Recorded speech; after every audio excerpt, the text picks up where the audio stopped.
Всем привет! Вы смотрите АРУ ТВ. Впервые сегодня у нас в гостях педагог Дима Зицер. Дима, добрый день. Привет, привет. Рады видеть вас в эфире АРУ ТВ. И, Взаимно. конечно, прежде чем поговорить на тему, которую я выбрал для нашей сегодняшней беседы, хотелось бы, чтобы вы сказали в нашем эфире несколько слов о мероприятии, которое 6 мая состоится в Таллине при вашем непосредственном участии. В определенном смысле это традиция, я должен вам сказать, подобное мероприятие было ровно год назад. Это благотворительное выступление мое. Я, в общем, довольно много выступаю, но, наверное, вы знаете, много езжу, много-много чего происходит. В Таллине это будет на 100% благотворительное выступление в пользу замечательного украинского фонда корпорация «Монстрив», давайте по-украински скажем. Интерактивная встреча, на которую приходят люди, которые хотят поговорить о самом интересном и важном на свете, то есть о самих себе, о своих детях, о взаимодействии, о том, что их волнует, о том, как устроена наша жизнь последние годы, 3 месяца на самом-то деле, потому что очень много чего меняется у нас и, следовательно, у наших детей. О том, что такое, ну, вы знаете, я сформулировал в какой-то момент тему, как любовь в условиях турбулентности, и с одной стороны, конечно, это было связано и с изменением места жительства, и, естественно, по-крупному с темой войны во всех ее проявлениях, и в том, что касается тех, кто живет в Украине, тех, кто оказались в других странах, и тех, кто живет в России, между прочим, и тех, кто оказались в других странах, и вообще про все, что с нами происходит. А потом, в общем, стало понятно, уже после того, как эта тема появилась, что вообще-то мы почти все время живем в условиях турбулентности, если мы говорим про взрослых, то есть тема намного шире. А у него изменились взгляды, а у нас изменились отношения, а он вошел в переходный возраст, так сказать, новые друзья, а я нервничаю, и так далее, и так далее, и так далее. Так что в этом смысле продолжение такого, в определенном смысле продолжение программы «Любить нельзя воспитывать» еженедельной, да, но это такой интерактивный классный разговор. Вот могу прям анонсировать это. Попасть на который можно, зайдя, например, в ваш телеграм-канал, как я понимаю. Зайдя в мой телеграм-канал или в мой аккаунт в Фейсбуке. И еще я думаю, что я действительно забросил это дело, это неправильно. Завтра, послезавтра сделаю еще какую-нибудь историю в Инстаграме, ссылочку. В общем, короче говоря, именно так.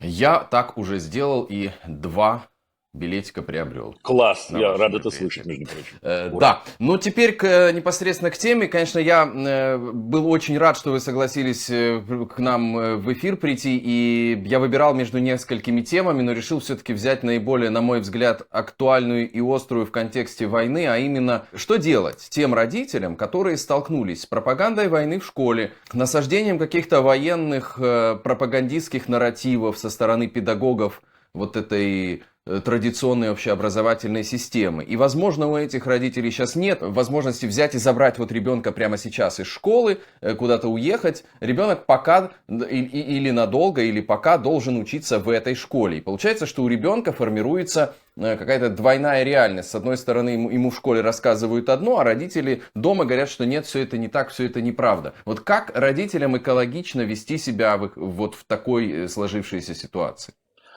Ну, давайте я сначала отвечу жестко, а потом помягче. Да, представьте себе, что ваша жена возвращается с работы и рассказывает вам, а живете вы в небольшом городе, и рассказывает вам, что ее начальник ее харасит, извините за выражение, прямо руки под юбку запускает. А другого места работы нет, вроде как. Вы как поступите? Это очень жесткий вопрос. Это вопрос кажется жестким только потому, что мы говорим про взрослых. Он болезненный. Ну, я бы в любом случае, я думаю, что я взял бы на себя ответственность и забрал ее с этой работы. Она бы ушла, может быть, дал бы в дыню этому еще. Но это другая, это продолжение истории, да. Но в первую очередь, мне кажется, что если речь идет о пагубном влиянии на наших близких людей, мы их спасаем. В первую очередь, самое естественное. Поэтому я должен сказать, это печальный ответ. Давайте теперь помягче. Да, ответ печальный. Но если мы говорим, особенно в младшем школьном возрасте, о том, что, не дай бог, не про нас будет сказано, да, людей выстраивают буквой Z, или одевают их черт знает во что, или заставляют их петь какие-то песни и так далее, никакого экологичного поведения здесь быть не может. Это может еще и похлеще харассмента в определенном смысле слова, потому что это изнасилование души вообще человека. И Или поэтому... когда уголовники из Вагнера приходят в школу и читают там. Вчера ты про это говорил. Да, да, да, да, да, абсолютно точно. Да, это изнасилование души. Значит, в этот момент мне кажется, что все разговоры прекраснодушные о том, что ну, мы не можем его забрать из этой школы, эти разговоры ничего не стоят. Надо уходить. Теперь, если мы говорим о нынешней ситуации, я должен напомнить всем, что в России по-прежнему действует закон об образовании, по которым форму образования выбирает семья. То есть ничего не стоит сегодня уйти на семейную форму обучения. Ничего не стоит. Окей, для родителей каких-то, вероятно, это будет связано с какими-то, ну, изменением каких-то привычек, да, или изменение, так сказать, привычного образа жизни. Но что поделаешь-то? Ну что поделаешь-то, это ситуация, в которой никто никогда не был, и мы не имеем права вести себя так, как будто у нас есть опыт, как будто мы понимаем, как будто мы... Да с какой стати кто-то хочет сохранить привычный образ жизни? Ну вот ей-богу, у меня, знаете, вот эта мысль у меня вообще не помещается в голове, честно. Ну с какой стати? Ну с какой стати? Теперь смотрите, если речь идет про возраст так называемый подростковый, то есть про людей, которым 14, 15, 16 лет, там все чуть получше, потому что там, ну, вот эта индоктринация, она иначе устроена просто, потому что в этом возрасте человек умеет противостоять уже, и он вообще противостоит миру в этом возрасте. И очень протестный этот возраст, такой Да, гормонально именно. протестный, да? Именно. И поэтому, если речь идет о коротком периоде, но не о длинном, не мы теперь будем, так сказать, да, вот он будет ходить в эту школу, пусть протестует, о коротком периоде, то, в общем, можно сохраниться и сказать, слушай, ну вот нам надо, значит, прожить, давай придумаем, каким образом, месяц, два, три, да, а потом мы, так сказать, будут какие-то изменения. Но принципиальный шаг все равно тот же самый. Нельзя там оставаться. Да. Я думал, В таком как-то у случае. вас ваш ответ будет сложнее, более витиеватым, более каким-то, значит, поливариантным. Что, А вы все не так так очень... однозначно вы хотели, чтобы я сказал? Нет, Ну все нет, совершенно конечно. однозначно. Все совершенно однозначно. Более того, еще раз, вы знаете, Артем, я вам скажу, я и в прошлые-то годы, мирные или более мирные, я, в принципе, когда возникали очень жесткие ситуации в школе, в России я имею в виду, я, в общем, всегда говорил, взвешивайте другую форму обучения. Ну, в малых городах в первую очередь, потому что в больших вариантов намного больше. Да? Ну, а сейчас-то, собственно говоря, я вот даю вам честное слово, я не понимаю, почему нет. Я просто не понимаю. Вот я просто не могу этого понять. Наверное, есть один случай из тысячи какой-нибудь, когда люди приведут мне аргументы, расскажут что-нибудь про, я не знаю, тяжелую очень, там, не знаю, болезнь у бабушки или что-то такое, не дай бог, и так далее. Один случай из тысячи. Поверю, поверю. Но в остальных не понимаю, почему нет. Вот убейте меня. Ну, под другой формой обучения вы имеете в виду это онлайн-школа или это домашняя форма обучения? Онлайн-школа, домашняя форма обучения, объединение с другими родителями, образование учебной группы, приглашение учителя, который может учить вашего ребенка или вместе всех детей. Ах, у меня нет денег. А нет денег, тогда нужно сброситься 4-5 семьям, и это будет по копеечке, поверьте мне. Ах, у меня нет денег, но есть довольно много молодых людей чудесных, которые учатся в университете и с огромной радостью станут тьютором для вашего ребенка. Ну и так далее. В общем, правда, есть много вариантов. Это не очень приятная форма для государства, то, что вы описываете. Это какое-то ненужное объединение людей снизу, какие-то кучки там, какое-то образование. Золотые Это слова. как-то не очень что-то вот Ну, как-то что вы- Дима вы- Зицер пропагандирует. Это Дима Сицер известен подобной пропагандой. Слушайте, но последнее, о чем бы я хотел думать, это о государстве. И вам не советую, вне зависимости от того, в какой стране вы живете. Я обращаюсь ко всем. Да, у нас с государством, с любым, прямо противоположные задачи. Задача государства, любого, я отмечу, любого, тем более нынешней России, да, зажать меня в тиски, регламентировать мою жизнь, диктовать мне, каким образом мне жить в худшем варианте, думать в худшем варианте, спать и так далее, и так далее. Да, в более мягких вариантах понятно. Моя задача, напротив, моя задача – это рефлексия, это определять самому свою жизнь, естественно, в рамках закона, да, само собой. Понимать, что для меня лучше, и так далее, и так далее. Прямо противоположные задачи. Вот эта милитаристская пропаганда в школах, которая сейчас происходит, как вам кажется? Ну, понятно, что не все последуют вашим рекомендациям, которые вы сейчас дали в эфире АРУ-ТВ, не все так мыслят. Все равно большинство останется большинством, и большинство Они смотреть оставит. нас не будут, Артем. Те, кто не последует, не будут смотреть нашу с вами программу.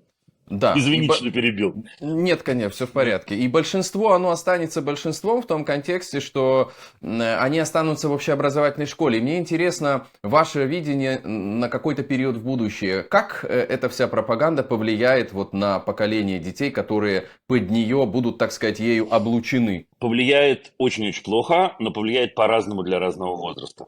Теперь в этом смысле я даже не буду умничать, потому что есть исследования. У меня всплыла статья моя же, я много последние недели про нее рассказывал, я написал ее 8 лет назад, но дело не в том, какая хорошая статья была у меня, а какое чудесное исследование было у американского университета.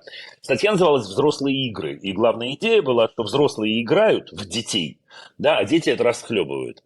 В двух словах исследование говорит о следующем. Если речь идет о детях 5, 6, 7, 8 лет, то индоктринация становится тотальной, практически тотальной. Их шансы вылезти из этого до конца жизни очень малы. Это возможно, но это очень-очень тяжело. Если это, к слову сказать, исследовано на опыте Германии 30-х, 40-х, многоходовка огромная, то есть это многолетнее исследование, да, то есть действительно проверяли молодых людей, как они взрослели, как они выходили на пенсию, вот такое. Если речь идет о молодых людях, вот тех самых 14, 15, 16 лет, то в силу того качества, о котором вы сами сказали, да, так сказать, критический настрой, им выскочить попроще, но влияние тоже будет очень сильным. Теперь смотрите, то, что касается маленьких, вот представляете, там сопоставляли исследования индоктринации детьми, которые выросли в этом поле и повзрослели, и их учителями. Да, у учителей не было проблем. Учителя, которые обучали детей, например, в 30-е годы того, что, я не знаю, там евреев надо уничтожать, они с легкостью избавили, с легкостью это я преувеличил, но избавились от этого через 20-30 лет. И, в общем, вполне себе проповедовали противоположные взгляды. А дети маленькие не смогли. Они в той или иной мере оставались, например, антисемитами. И эта история ужасающая. Я помню, когда я это прочел, у меня прям, знаете, мороз по коже.